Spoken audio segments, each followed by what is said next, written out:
Ah! So the other day someone messaged me on Instagram and they asked me about a training plan. And so I sent over my services, the prices, everything. And they said, oh no, this is too expensive. And you know, I understand people have different situations in life. Usually about 60% of people say, oh, that's a very fair price. Maybe 20% say, wow, you should charge more. And about 20% are like, I'll ask my wife, or let me wait for my paycheck, or whoa, that's too expensive. So I get that. But what he said afterwards kind of pissed me off and is the reason that I'm making this video. He said, with that money, I can buy a supplement. And that is the topic of this video, how most supplements are not worth your money. Honestly, most supplements I would not take if they were free, just because they're not worth the hassle, they're not worth it. I take one supplement, just one, on a regular basis. So I'm in the park, I'm gonna do a hill workout. I'll overlay some footage of the workout, as well as walking around this beautiful park near where I live. So this is the hill, just to give you an idea of what I am running up. And flat is like this. I'm not like making this sign, I'm just, it's like maybe 10% approximately.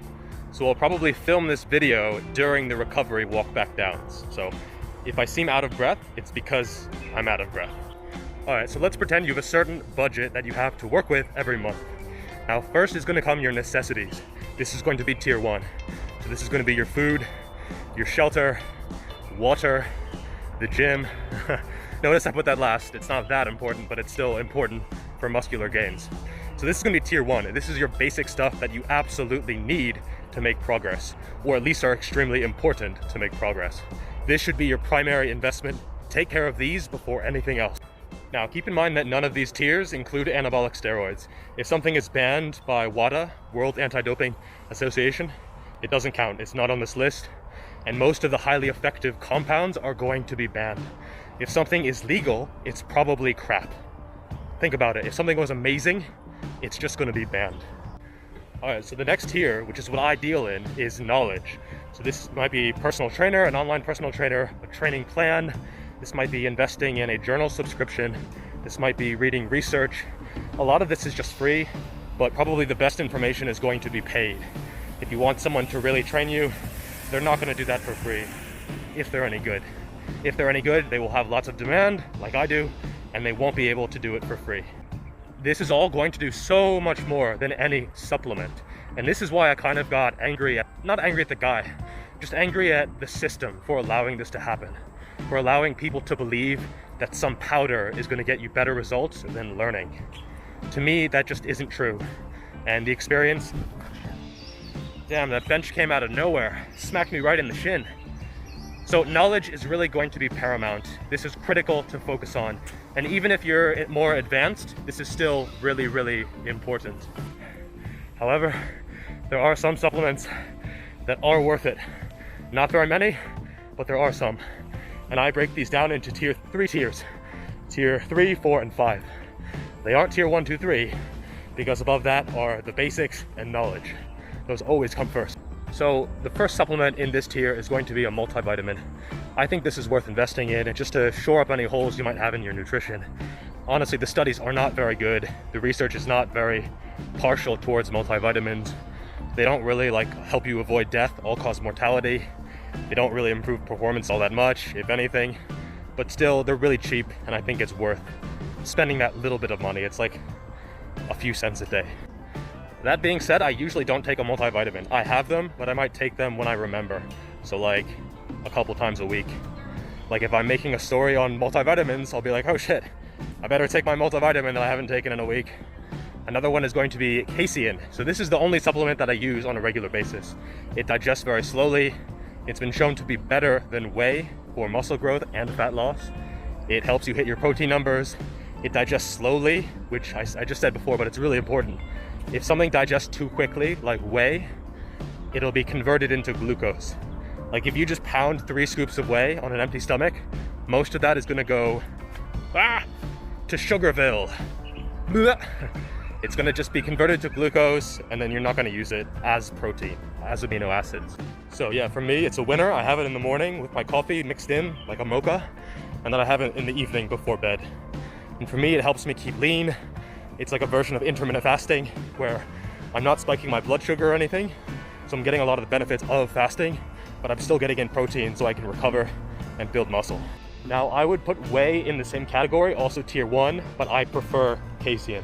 And I honestly have not taken whey protein in maybe a year or more, and it hasn't impacted my gains whatsoever.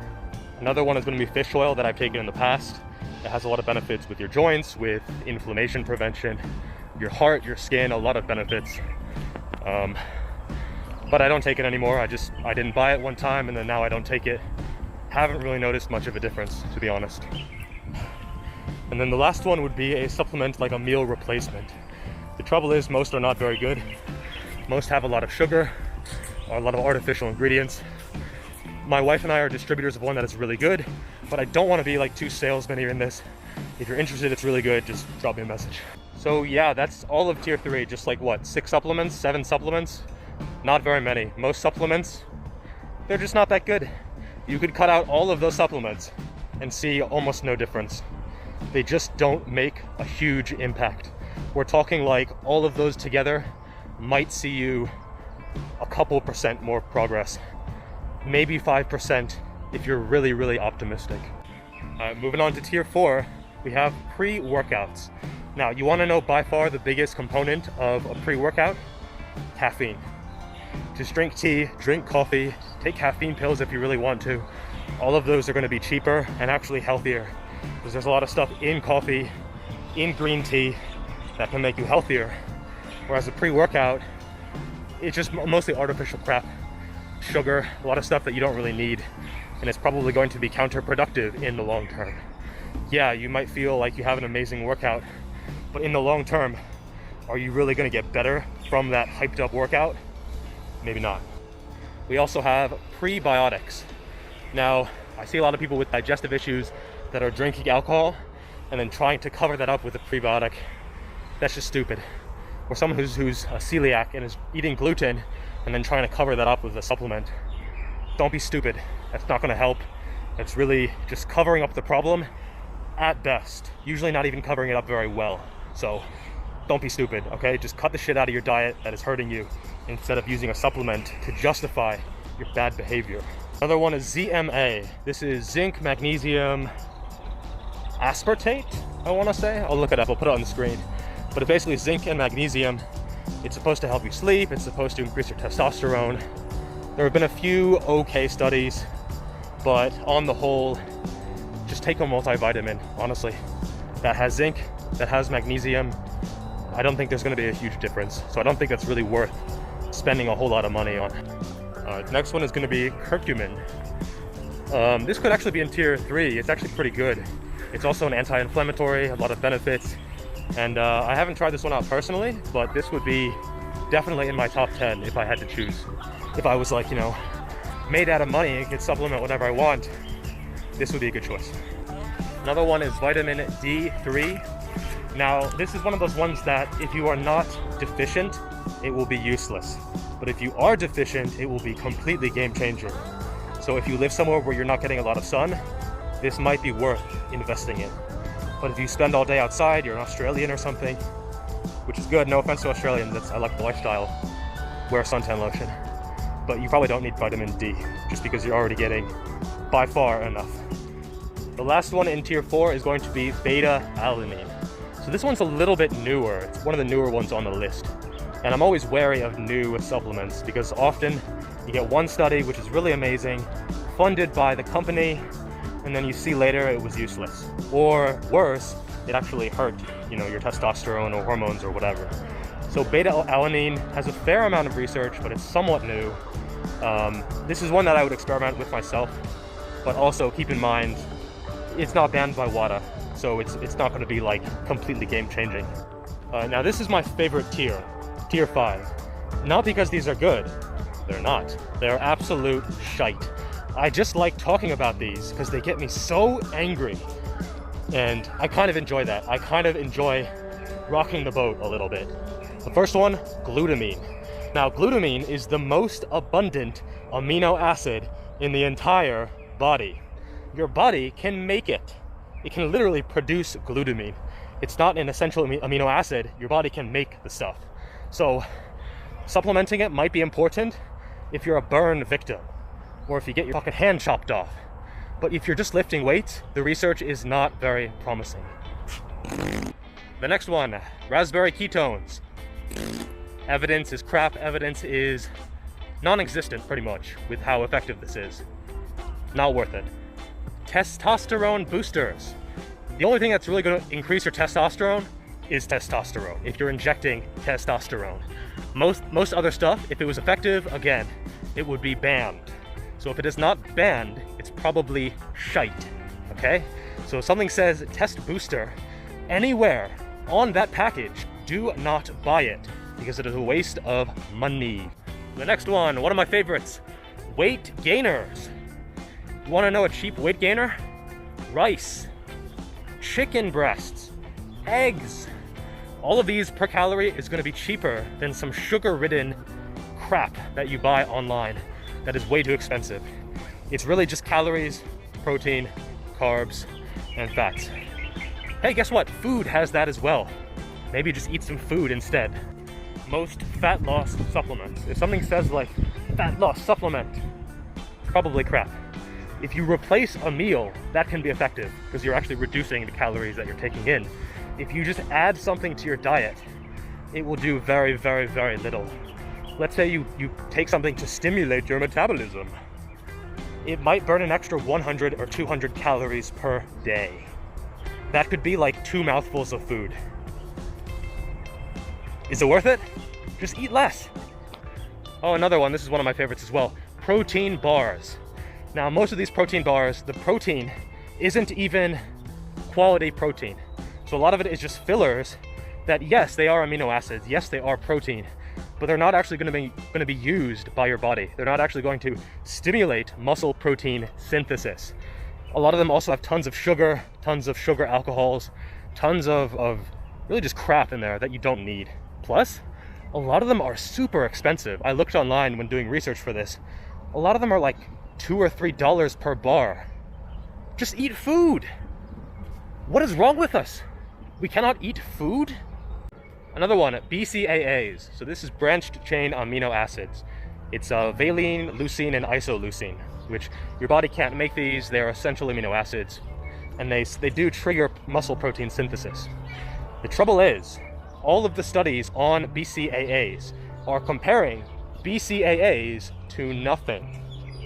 If you compare BCAAs to protein, even just whey protein, the whey protein wins. Do you want to know why? Because the whey protein has those in them, plus other amino acids that your body needs to build muscle. So BCAAs is like taking out a tiny part of the protein and throwing the rest away, and then charging you more for it. I just started on the second hill. It's go over there. Pretty significant. A pretty chunky hill. It's a bit steeper. So the next one is going to be CLA. So I didn't write this down, I just wrote CLA. I think it's conjugated linoleic acid. I'll look it up and I'll put it on the screen. God, I'm such a shitty influencer. What are they gonna think of me? So yeah, anyway, CLA is one of those fat burners that doesn't burn fat. But you had one job, you couldn't do it. Come on, CLA. See you later. Am I right? Should I just end the video there or keep going? I'll keep going because there's a never-ending stream of crappy supplements. The next one is going to be Dextrose. So Dextrose is just a form of sugar. Honestly, I don't think you're going to get any different results from eating Pop-Tarts or gummy bears, gummy worms. As long as it's gummy, it's probably pretty much the same as Dextrose. Really, very little difference. The only difference is cost. It's a lot more expensive. Expensive ass sugar. Good job, supplement companies. Another one, green coffee bean extract. Now this seems like it's cool because it's from coffee. The trouble is it doesn't do anything. So yeah, don't buy that. Elk Antler Spray. I'm not making this up. Apparently some guy was like, the stuff that covers the antlers of these elk might have IGF-1 or insulin-like growth factor 1. And so they decided to make this into some kind of spray and give it to people. The only trouble is it doesn't work, like most of these. Nitric Oxide, so this might give you a better pump, but actually it's just arginine. It's not even a nitric acid in most cases, it's just another amino acid. Also, just because you get a better pump doesn't mean you're actually growing muscle better. So keep in mind, just because you feel something doesn't mean it's doing anything. It might give you a placebo, but so would a placebo. Another one is going to be Tribulus Terrestris, another testosterone booster that doesn't really do anything. In general, testosterone boosters just are useless, so don't buy them. Don't spend your money, you're just wasting it. In general, I think most supplements aren't worth it. You can be very minimalistic with your supplements, but do not be minimalistic with your knowledge, with your wisdom, with your coaching. I think those are all going to give you much, much better results in the short term or the long term. In any kind of time parameter, you will get better results putting your money and your time devoted to those rather than some powders or some pills or some injections or whatever. All right, 2 more, and that'll be 16 for the day, which is plenty. I realize that this might sound like I'm trying to sell my coaching. That's not what I'm trying to do. What I'm trying to do is let you know that most supplements aren't worth it. You can spend your money however you want to, whether it's my coaching, someone else's coaching, self-education. All I'm saying is that if you look at the big picture, if you look at the big process of transforming your body, supplements, most of them are a tiny little piece of the puzzle. And so whether you go for coaching or not or whatever, you just have to realize that it's such an infinitesimally small factor when it comes to making progress that it's probably not worth spending the money on, or the time on, or the mental energy. Did I take creatine? Did I not take creatine? Who gives a crap? It doesn't really matter. So make sure to like and subscribe. Let me know if the video location was better. I'm just sort of walking around in a park. I think it's a little bit quieter, a little more peaceful. You can hear the birds chirping and the wind rustling, that kind of thing. So yeah, let me know in the comments if you have any questions about any of them. If you disagree about any of them, I would love to hear any new research or your opinion or your anecdotes, because those do have value. So yeah, that's it for today. Stay safe, take care of yourself, and I'll see you next time.